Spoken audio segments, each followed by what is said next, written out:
Hello and welcome to the Business Channel in association with CIBSE, the Chartered Institute of Building Services Engineers. Today looking at refurbishing and retrofitting workspaces onto a lower carbon trajectory. The UK aims to lead the move to a low carbon economy in a coordinated drive to tackle both climate change and rising fuel prices. Reducing the amount of carbon that our buildings emit will go a long way towards meeting the 80% carbon reduction target by 2050. So what solutions are available and how effective are they in reducing the amount that we emit and the amount of energy we use? These are the issues that we'll be looking at in today's programme. Our workplaces have quite an impact on the amount of carbon that we generate as a country. Buildings are responsible for nearly half of carbon emissions, and of that, slightly more comes from our homes than from where we work. But heating is the biggest single contributor to that. So anything we can do to reduce the amount of energy used on heating will help to cut our carbon footprint. Another significant impact of our buildings is the amount of energy and carbon associated with lighting. Lighting is probably the second largest contributor to office energy consumption.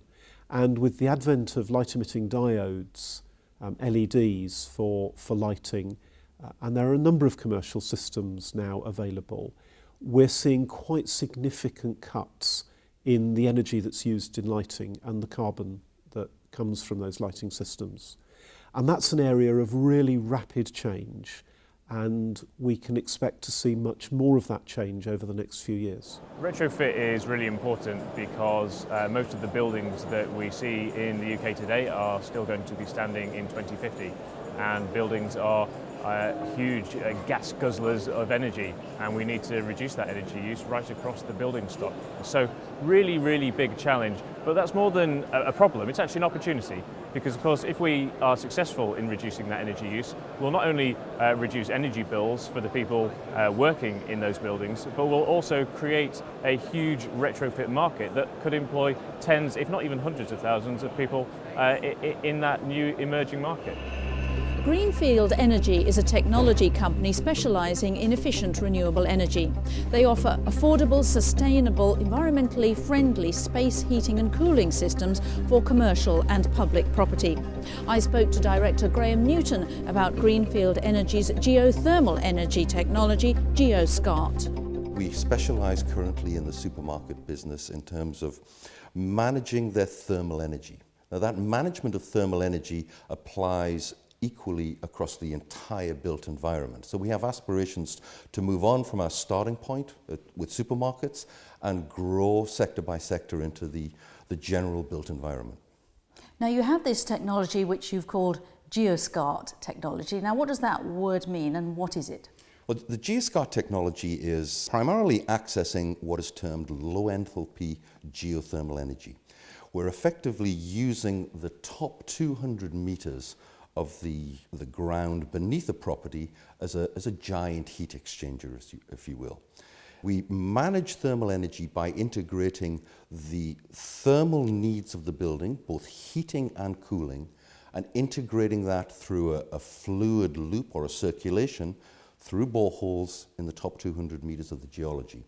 So we have one effective integrated thermal energy management circuit, which delivers very significant cost savings, significant carbon reduction savings. The installations that we have monitored to date are showing a 30% energy and therefore 30% cost savings of the entire or the total energy bill of the supermarkets that are installed.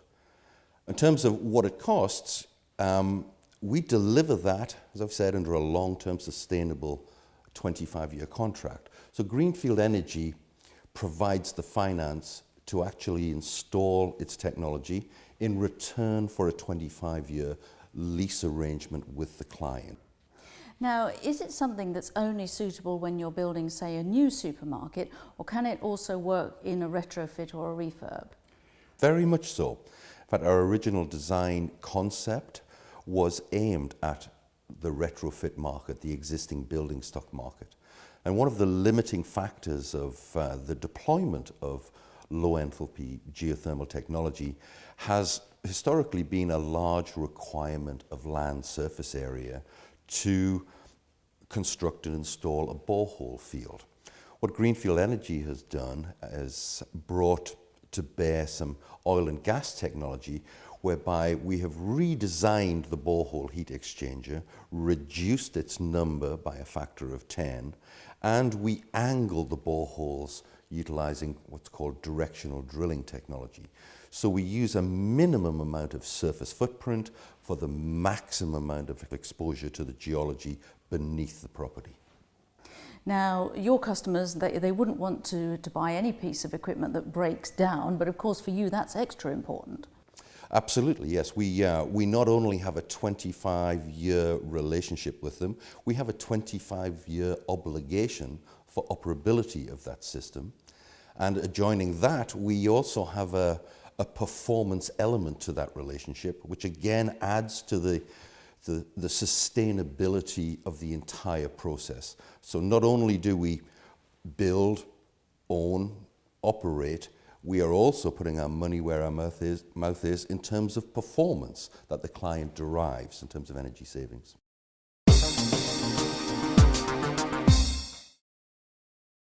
We're starting to see people think much more about how buildings will use energy and how they will perform. So people are beginning to think about what direction the building faces, and they're beginning to think about how the sun hits the building, how much sunlight gets into the building and in summer heats it up. And people are beginning to think much more about what we call passive design of buildings, so that you're making the most of energy gains from outside the building and you're trying to minimise the losses from within the building to the outside. Somfy are the world leader in motor and control solutions for openings and closures in residential and commercial buildings. They've developed solar shading solutions for the commercial sector, which give added value to building developers, owners, tenants and users, with a range of benefits from helping to reduce CO2 emissions to visual and thermal comfort. I spoke to Somfy CBS manager Ty Saville about how they help reduce carbon emissions and how education and innovative technologies are key to moving forward. In the UK, we have a division called CBS, which is Commercial Building Solutions, which is all defined around educating the marketplace in what solar shading can bring to buildings. In history with the building industry, a lot of engineers and specifiers have used processes from the past instead of using innovative new technologies that perhaps could help reduce carbon footprints of buildings. We, as the Somfy, have to be in the marketplace showing these people what can be done instead of using what's been done in the past. And so fitting your products, what kind of impact would that have on the carbon footprint of a building? With Somfy products, we reduce the loads on the big factors in the building, which is heating and ventilation and lighting. And through dynamic facade management, which is automation of the facade, we can reduce the loads on those parts of the building. In the past, what we've done is there's been a lighting control system and a heating control system. To meet the new directives by 2020 to reduce the carbon footprint of buildings, we must integrate these systems so each system knows what each one is doing. How do you think buildings will be different in 5 to 10 years' time? What we've seen in the marketplace recently is a shift towards new types of products, especially facade products, new types of materials that are more energy efficient. There will be an innovative approach to controls, making controls more intelligent, understanding what the necessities of tomorrow, setting the building up and reducing energy in being predictive rather than being reactive. The systems will be looking at weather forecasts from the internet and then proceeding down its control algorithms using that source of information. From a previous day, we may have collected a lot of solar radiation in the building, and instead of flushing that solar radiation out, we'll hold on to that solar radiation for the next day, depending on how cold or hot the day will be. Now, how can you facilitate CIBSE members meeting the objectives in their work, mainly of reducing energy use and reducing carbon emissions? I think a key way there would be for us to educate the CIBSE members on new products from Somfy and also new products that are developed by our customers. You must remember that Somfy doesn't manufacture solar protection, we only manufacture the motor. So it's key for CIBSE members to know us, for us to introduce them to other key players. And also we do services whereupon we have a new solar path analysis service whereupon CIBSE members could come to us and we do some path analysis of the building to understand if solar shading is the best way forward. What do you think that the government could or should be doing to enable a lower carbon economy? Well, I think the government does quite a lot so far, however it could do more. Its biggest job is to set the frameworks for the manufacturers and the construction industry to work in. New products in the marketplace could reduce costs further. You must look at the European market where external sun shading is a norm. If you look at most commercial buildings in Europe, you have external sun shading, which has been happening for years. However, in the UK, this is not the case. Due to how our buildings have been built, it's always been internal sun shading rather than external sun shading, which is much more efficient.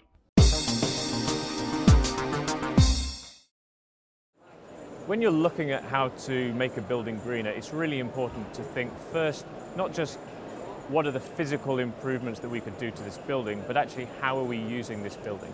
A lot of the most cost-effective ways of reducing energy are actually through low or even no cost measures. So it's actually about how the building managers are managing the building, how the occupants are behaving in the building. Those behavioral aspects are really, really important. Also, how the actual equipment that is already in place is performing is really important. Are we getting the most out of particular bits of kit and particular bits of technology? Control systems can have a huge impact on the way a building works. Unfortunately, we see far too many examples of buildings where the controls appear to be an afterthought. So for somebody who is thinking of either having a new building built or a refurbishment, one of the key questions to ask the people who are working for you is all around controls. You want to be able to control it, and you want the people who run it day to day, who may not necessarily be engineers, you want them to understand what they've got to control and how to do it, because if they understand it and they're comfortable with it, they'll do it. If it's complicated and they don't understand it, then things will default to on, and the finance director will be complaining about the energy bill again. Titan Products is a privately owned manufacturer and supplier of environmental sensors and control products to the HVAC and building management systems industry. They offer products which can maximise the energy efficiency of a building. I spoke to Managing Director Jim Barlow, who told me more. You can have the most efficient fan or chiller or boiler, but without controlling it to its design criteria, you will not maximise the energy efficiency of that particular product. Every control element should be designed and performed to what's classically known as demand control. When the demands are high, you deliver those demands. When they are low, you deliver those demands. So demand control can be in all aspects of the environmental measurement. By controlling the ventilation and the heating and cooling cycles on demand, you will maximise the energy efficiency, reducing fan speeds, reducing heat input, switching off lights. Through our knowledge and applications knowledge and experience, we can design the control algorithms that would match those needs. Now, just to make it real for people watching, I mean, do you have a case study of, say, how much you've saved a company through one of your products or something like that? We did a small project with a fume cupboard manufacturer where they needed to control the main extract system at Manchester University. They had a variety of fume cupboards, quite a large installation, where each area and each laboratory was creating variable demands on the central ventilation plant.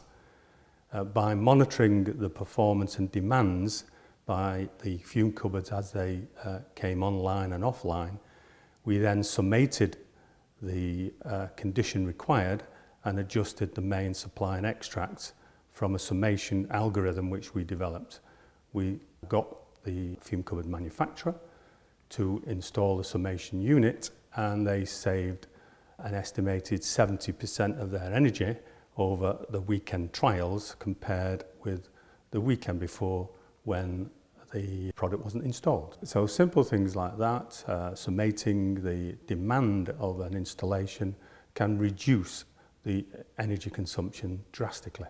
And you do bespoke your products to a certain extent? I think Titan products, although they have a full range of standard products available, which can be tailored and tweaked to meet clients' specific needs, we can work quite closely with designers, the manufacturers, the building occupiers, to make sure that the end product and the system is designed to maximise the all-important energy efficiency. I think the future, as the demands for improved energy efficiency are placed upon the building designers, it's going to be vitally important to encapsulate and capture the technology that's available and use that technology to spearhead the requirements to meet those new regulations.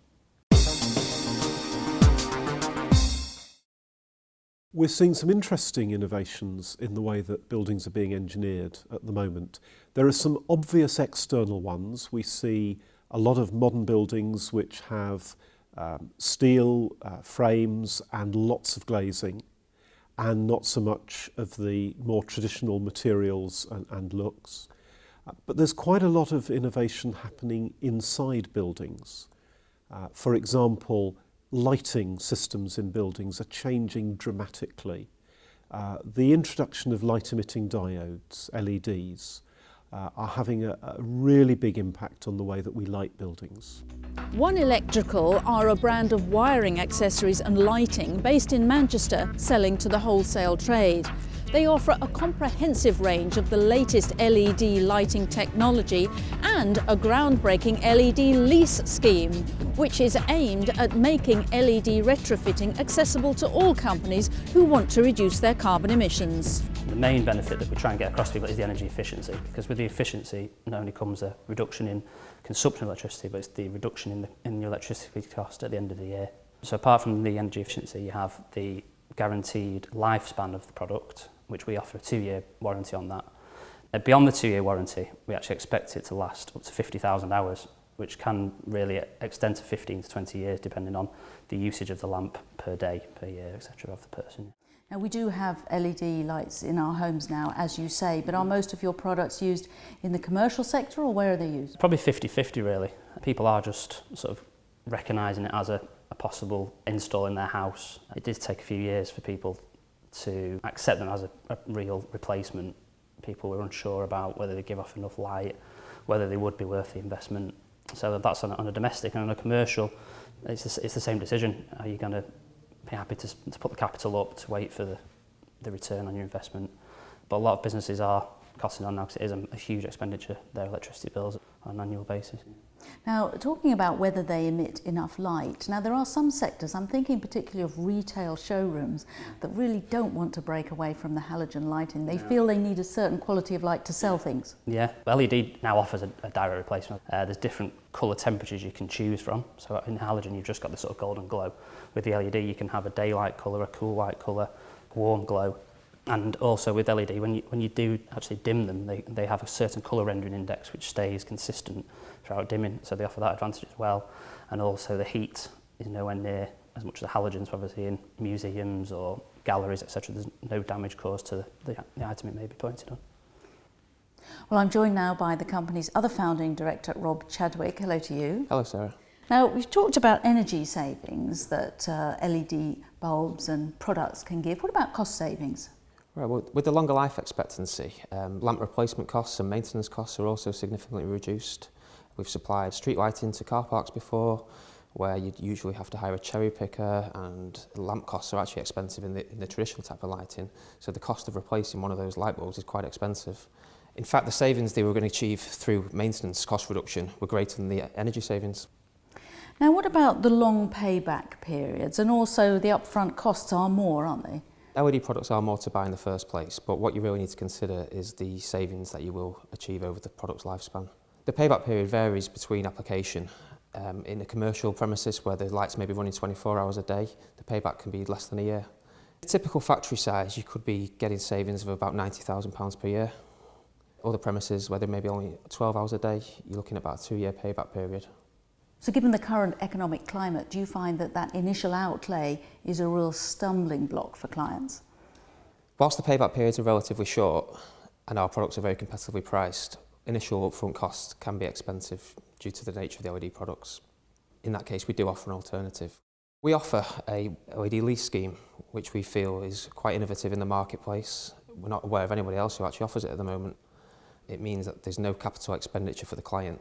Basically, they can get our LED products installed with no upfront costs. It means the saving from month one.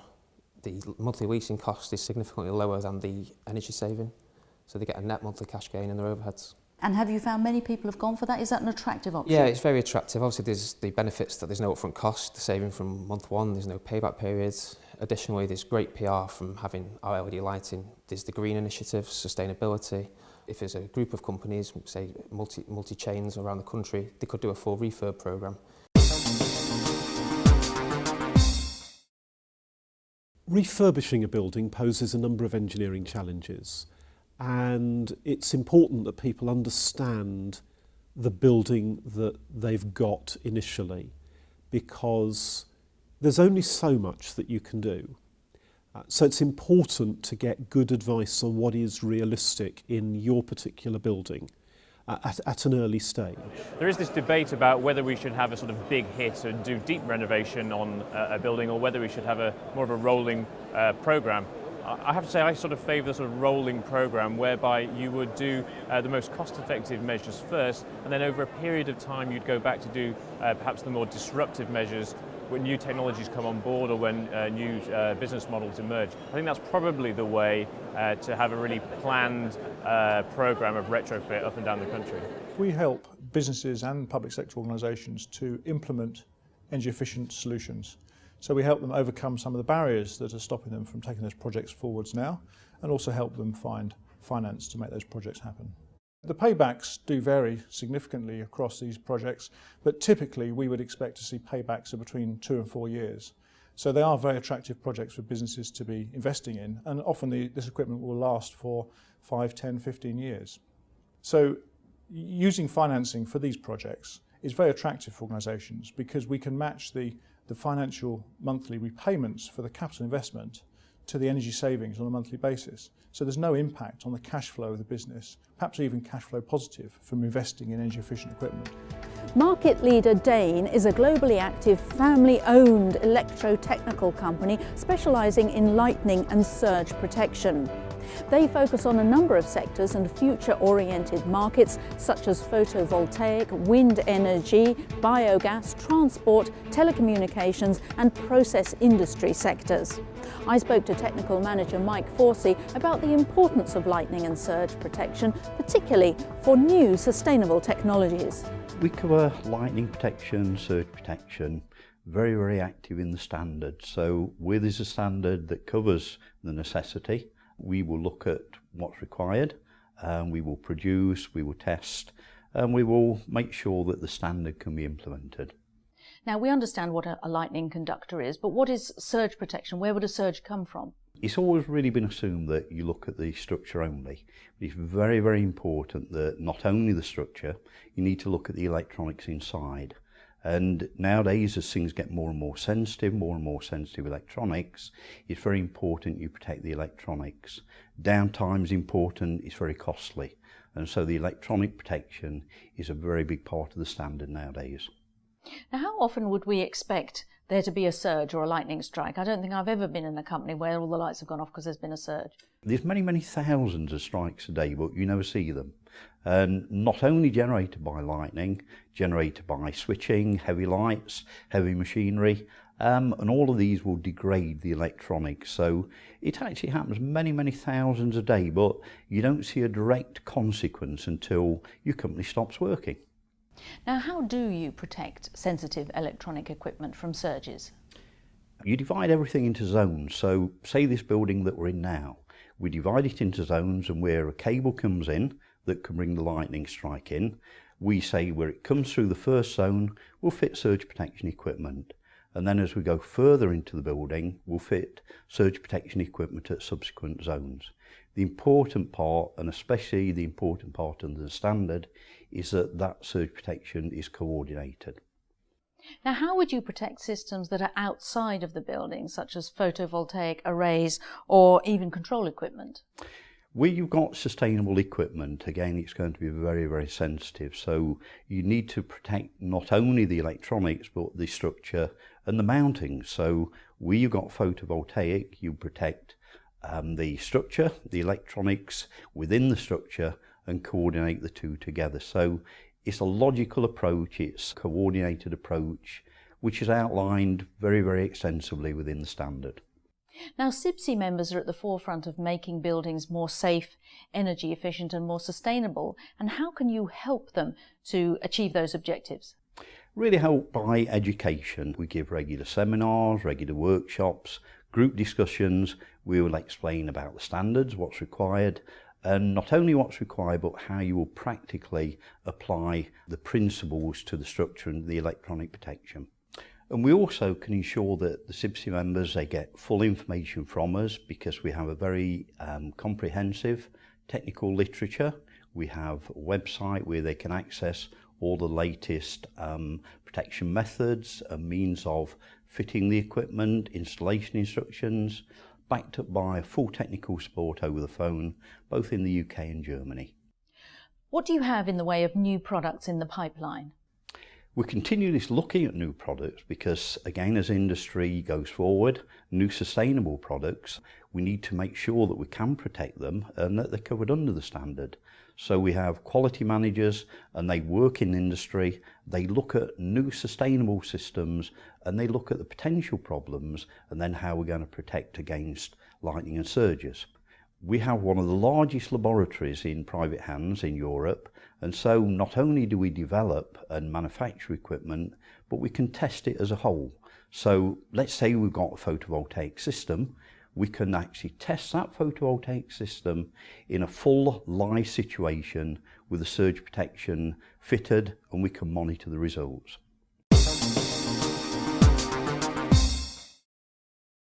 I think the biggest change that we need to see in the way that our building stock runs is not actually in the way we build it or the equipment we put in it. It's in the way we manage it and the way we control it. If we did that much better, we could cut UK energy use by anything from 10 to 20%. And when you look at some of the concerns around keeping the lights on, about having enough energy to go round in a few years' time, I would argue that how we manage our buildings and how we use energy in them ought to be a much, much higher priority than it currently is.